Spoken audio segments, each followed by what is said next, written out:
Alors, l'autoroute A6 contient dans la direction Paris-Lyon 5 voies. Sur chacune d'entre elles, il y a un flux de voitures ininterrompu roulant à une vitesse constante égale à 120 km/h et séparée entre elles d'une distance de sécurité de 80 mètres. D'accord? Paul se met sur un pont au-dessus de l'A6 pour compter le nombre de voitures passant en dessous du pont dans une seule voie. Combien de voitures verra-t-il passer en une minute?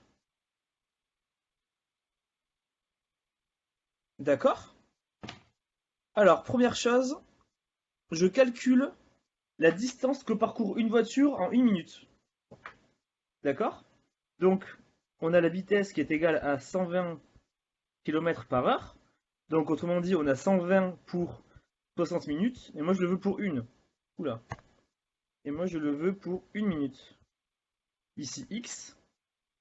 Et je me retrouve avec 60x est égal à 120, d'où x est égal à 120 sur 60. Je simplifie, il me reste 2 km. D'accord? Donc ça veut dire qu'en une minute, une voiture à 120 km/h fait 2 km. Donc finalement, maintenant, j'ai plus qu'à compter combien de voitures j'ai sur une distance de 2 km. Et on me dit que les voitures sont réparties à un rythme régulier de 80 mètres. D'accord? Donc combien est-ce que j'ai d'espace de 80 mètres dans 2 km? Eh bien je fais 2000 mètres sur 80. Je simplifie et ça me fait 200 que divise 8. Et ça fait exactement 25. Est-ce que j'ai ma solution? Oui. Exact. Est-ce que tu as compris? Donc en fait, on peut faire un dessin, hein. On peut faire un dessin, donc ici, j'ai mon pont.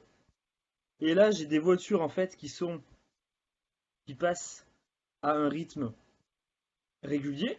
Donc chaque voiture roule à 120 km/h. Donc en fait, je calcule la distance que fait une voiture en une minute. On trouve ici 2000 mètres. Et ensuite, j'ai plus qu'à compter combien de voitures j'ai dans cet intervalle. Ok. D'accord? Ouais.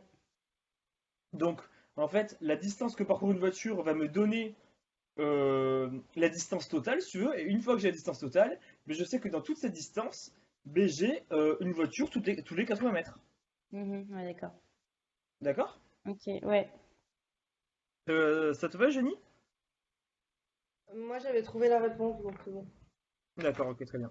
Le trajet était de 1h20.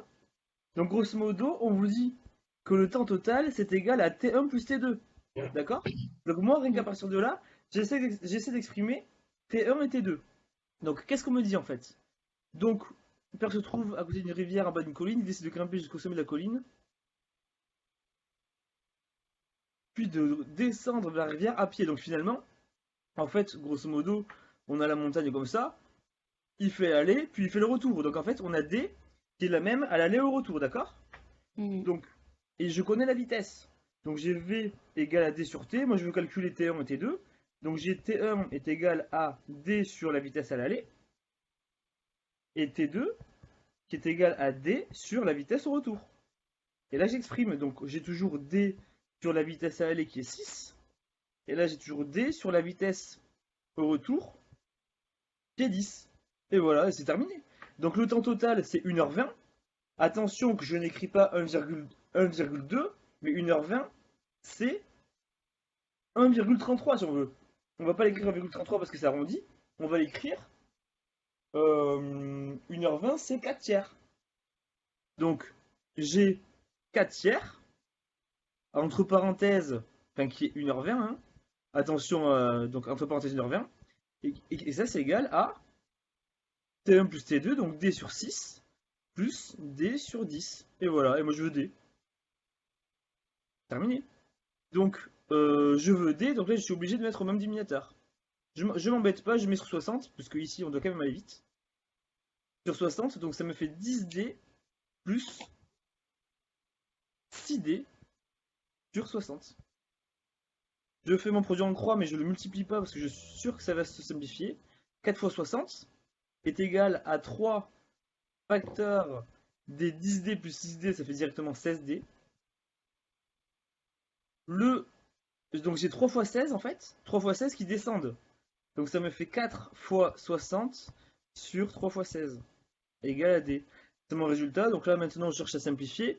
Donc 4 fois, donc j'ai du 16 à simplifier. Donc 60, c'est 4 fois 15. 4 fois 15 qui est 3 fois 5. 3 fois 5 sur 3 fois 16.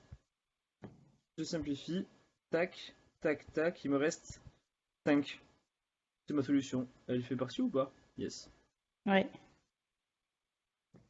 D'accord? Donc quand on vous dit la durée totale est de temps, mais directement le temps total est égal à T1 plus T2. Et j'exprime T1 et T2. En comprenant bien que la distance à l'aller et la distance au retour sont les mêmes. C'est grâce à ça qu'on peut trouver en fait. Si jamais elles étaient différentes, c'est impossible. Ok. Ça marche?